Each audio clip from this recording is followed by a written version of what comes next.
আপনি আপনার ছেলেকে সায়েন্স পড়াবেন, প্রথমে আপনি কোরআন পড়ান। আপনি আপনার ছেলেকে চিকিৎসা বিদ্যায় পারদর্শী করতে চান, প্রথমে আপনি কোরআন পড়ান।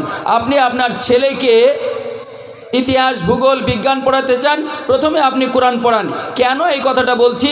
আল্লাহ সুবহানাহু ওয়া তাআলা বলছেন, কিতাবুন আনজালনাহু ইলাইকা লিতাখরুজান নাস মিনাজ যুলুমাতি ইলান নূর। এটা এমনই একটি গ্রন্থ যা নাজিল করা হয়েছে মানুষকে অন্ধকার থেকে আলোর দিকে বের করে নিয়ে আসার জন্য। ঠিক একইভাবে আল্লাহ সুবহানাহু ওয়া তাআলা বলছেন, ওয়ানুনাজ্জিলু মিনাল কুরআনে মা হুয়া শিফাউন। এটা এমনই একটা গ্রন্থ যেটা আমি তোমার কাছে নাজিল করেছি, যার মধ্যে রয়েছে শেফা, যার মধ্যে রয়েছে আরোগ্য। তাহলে আপনি যদি আপনার ছেলেকে ডাক্তার করতে চান, একজন চিকিৎসাবিদ করতে চান, প্রথমে আপনার ছেলেকে শিক্ষা দিতে হবে কোরআন। যখনই আপনি আপনার ছেলেকে কোরআনের শিক্ষা দেবেন, তখন তার জন্য চিকিৎসা বিজ্ঞানটা সহজ হয়ে যাবে। সর্বোপরি কোরআন যদি আপনি আপনার বাচ্চাকে শেখান, প্রথম থেকে এসে যদি কোরআনের কিছু আয়াত হিফজ করতে পারে, তার স্মৃতিশক্তি বেড়ে যাবে। সবচেয়ে বড় জিনিস এটা যে তার স্মৃতিশক্তি বেড়ে যাবে, ফলে যে কোনো বিদ্যায় সে পারদর্শী হওয়া তার জন্য সহজ হয়ে যাবে। ঠিক একইভাবে নবী করিম সাল্লাল্লাহু আলাইহি ওয়াসাল্লাম বলেন, ইন্নাল্লাহা ইয়ারফাউ বিহাযাল কিতাবি আকওয়ামান ওয়া ইয়াদউ বিহিল আখারিন।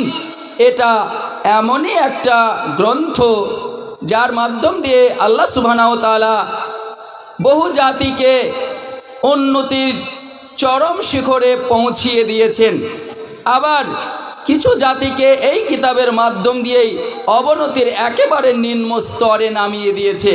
তাহলে যারা এই কিতাবটাকে অধ্যয়ন করেছে, এই কিতাব অনুপাতে তাদের জীবনটাকে গড়ে তুলেছে, আল্লাহ সুবহানাহু ওয়া তাআলা তাদেরকে উন্নতির চরম শিখরে পৌঁছিয়ে দিয়েছেন।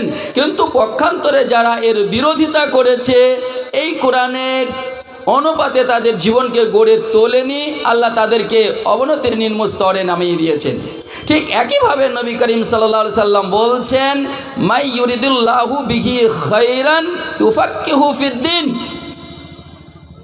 আল্লাহ সুবহানাহু ওয়া তাআলা যার মঙ্গল চান, যার কল্যাণ চান, তাকে দ্বীনের জ্ঞান দান করেন। কুরআন এবং হাদিসের জ্ঞান আল্লাহ সুবহানাহু ওয়া তাআলা তাকে দান করেন। তাহলে আমরা যদি আমাদের বাচ্চাদের কল্যাণ চাই, আমরা যদি আমাদের কচিকাঁচা শিশুদের মঙ্গল কামনা করি, তাহলে প্রথমেই আমাদের যেটা করতে হবে সেটা নবীর মুখেই শুনুন।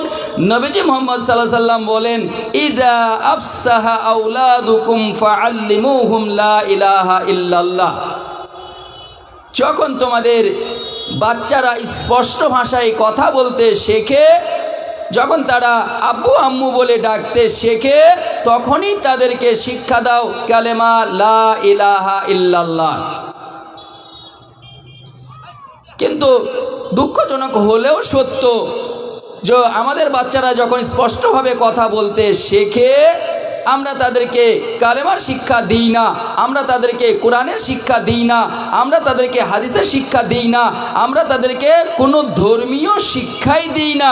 বরং আমরা যেটা করি সেটা হচ্ছে বাদ্যযন্ত্র তাদের হাতে তুলে দিই, তাদেরকে মোবাইল তাদের হাতে দিয়ে দিই, বিভিন্ন ধরনের গান বাজনা, রিংটন ইত্যাদি নিয়ে আমরা তাদেরকে উন্মাদ করে রাখি। ফলে তাদের জীবনটাকে ছোট থেকে আমরা অন্ধকারের দিকে ঠেলে দিচ্ছি, তারা তাদের ভবিষ্যতে উন্নতি করতে পারছে না। এই যে মাদ্রাসার আজকে জালসা হচ্ছে, এই মাদ্রাসায় যদি আপনি 10,000 টাকা দান করেন, এই 10,000 টাকা দান করার ফলে আপনি আল্লাহর যত প্রিয় হবেন, আল্লাহর যত কাছাকাছি আসতে পারবেন।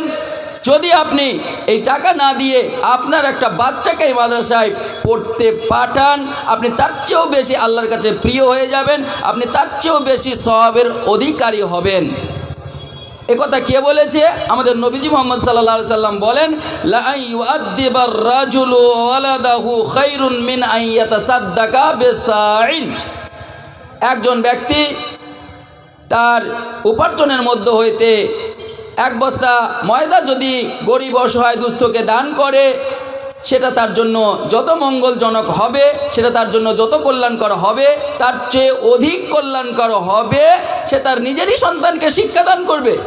সে তার নিজের সন্তানকে কোরআনই শিক্ষা দান করবে, এটা তার জন্য অনেক গুণ মঙ্গলজনক।